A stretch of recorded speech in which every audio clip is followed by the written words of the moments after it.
Imagine standing in a narrow medieval street as the last of the day's grey light bleeds between the crooked wooden buildings above you.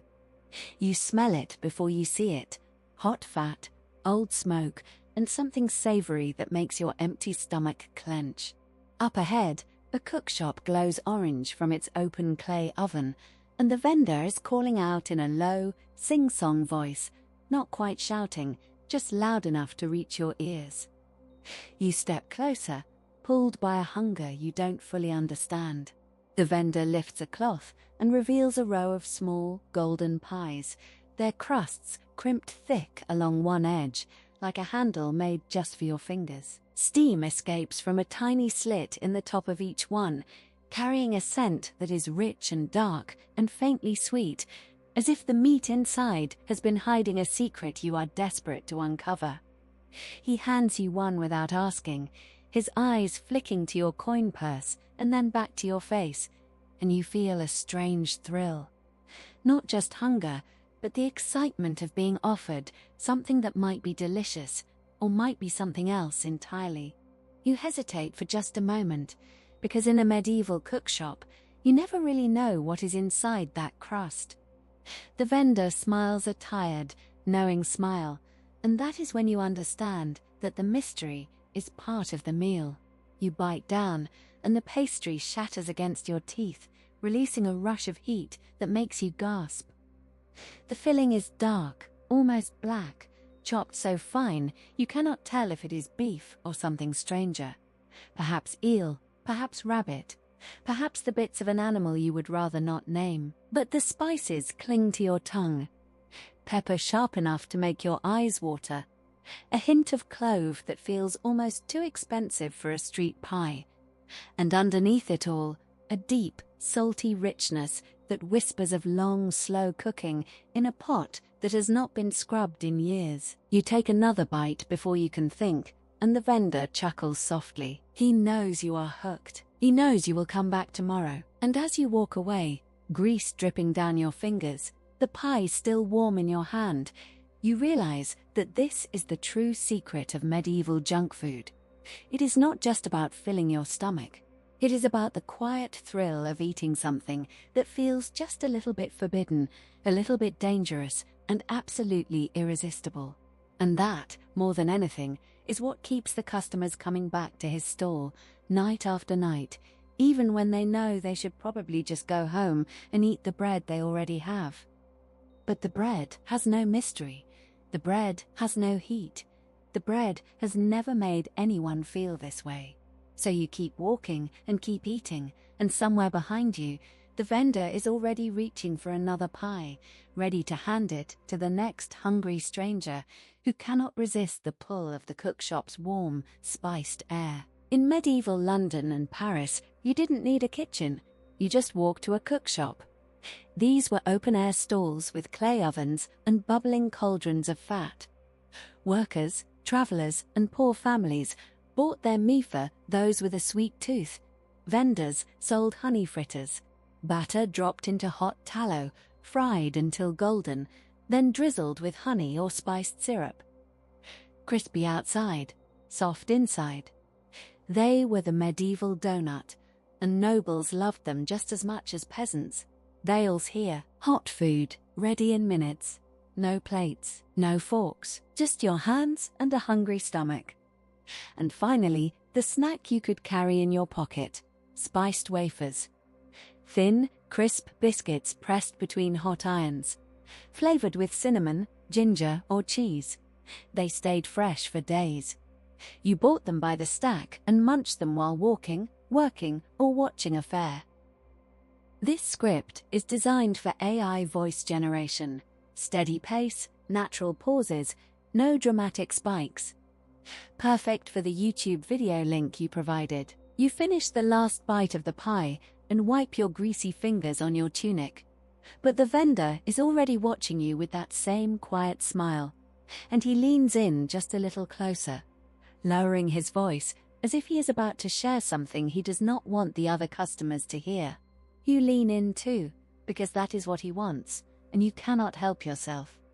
He says, "That was the welcome. Now, "Do you want the real thing?" And before you can answer, he reaches under the wooden counter and pulls out a second pie, identical to the first in every way, except for the small, dark mark burned into its crust. A symbol you do not recognize, something like a closed eye or a sleeping cat.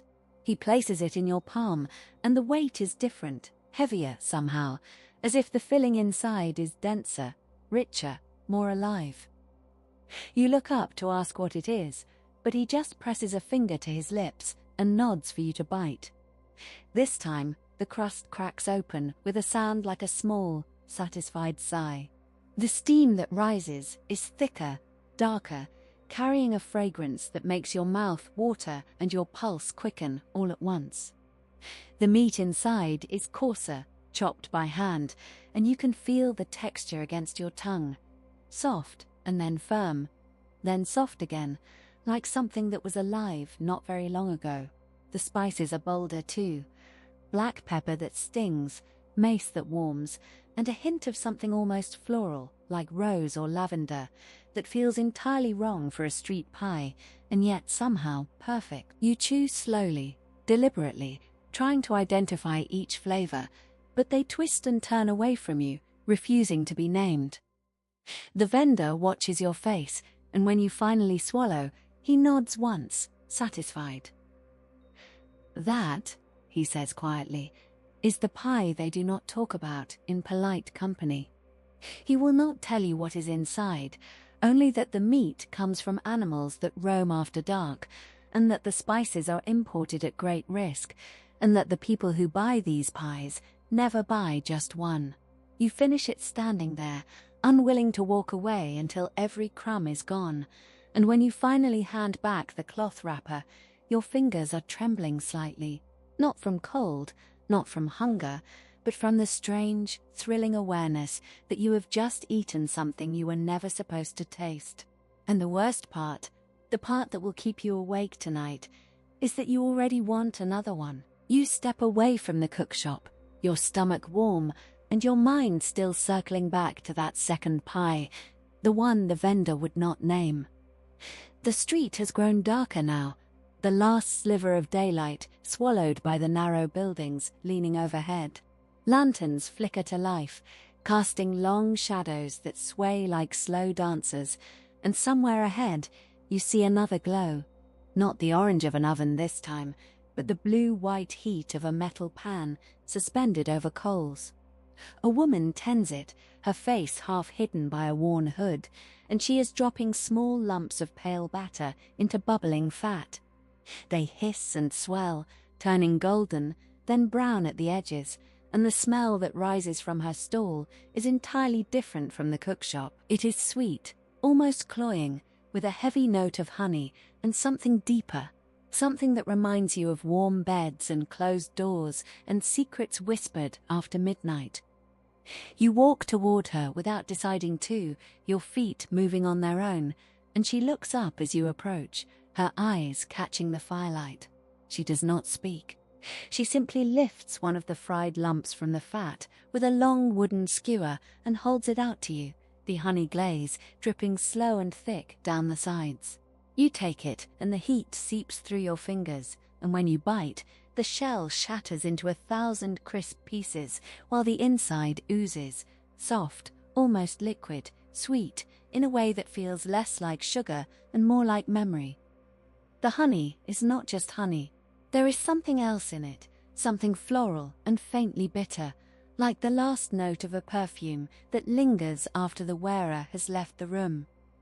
She watches you chew, and when you swallow, she leans close enough that you can smell the fat on her apron and the herbs crushed into her sleeves. "That one," she murmurs, "is for the ones who come back." She does not explain what she means, but you notice that the other people passing her stall do not stop. They look at her, and then they look away quickly, as if they have seen something they should not, as if they know that her fritters are not for ordinary hunger.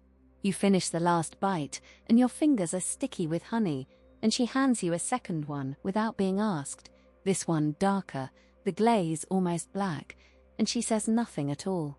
And you eat that one too, because you cannot stop, because her fritters have unlocked something in you that you did not know was there, and you are already afraid of what will happen when she runs out. The woman with the honey fritters watches you finish the second one, and her eyes hold something that looks almost like recognition, as if she has been waiting for someone exactly like you to come along.